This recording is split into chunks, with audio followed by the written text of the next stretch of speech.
Hey, what's up guys? Paul Wolf here. We're here to talk about KOH. This particular car we've ran through KOH. It's got some rock rash, a little bit of dents and dings in it. I want to give you guys a few tips on things I would do at my first KOH, either that I didn't do or that I have thought of now since then, I guess. One of the biggest things on the UTVs that I prefer is the boat side of the car. The biggest reason is this tube normally, for those of you who don't know, comes out and makes a perfect 90 right here. And as you can tell from this big dent in here, these bottom tubes of the car take a lot of hit. Your tires track pretty much right along this, a little bit wider than the outside of the car. And when you're running through the rocks at KOH, you're always trying to keep your tires on top of the rocks. So you want your tires on the biggest rocks, because the number one way you get stuck at places like Johnson Valley is you get the belly pan of the car high centered onto rocks. And so if you can keep your tires on the big rocks, you can keep traction, keep moving forward. So it ends up sending the majority of the rocks right down this section of the car. And by having this little bit of shaved right here, it makes a huge difference in driving the car. This particular dent in this tube here was from coming off a ledge and landing real hard on the belly pan. Obviously, if I would have been, a few inches over to the driver's side, it would have cleared. There's a skid plate here, it kind of rubs on.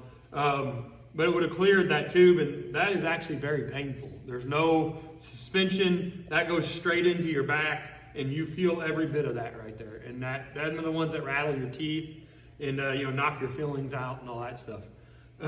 So the both sides are huge, makes a huge difference.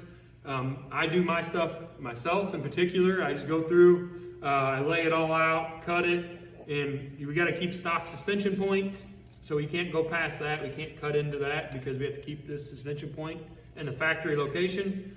And so I shave it pretty much as close as I feel comfortable with getting it as close into that suspension point as I can.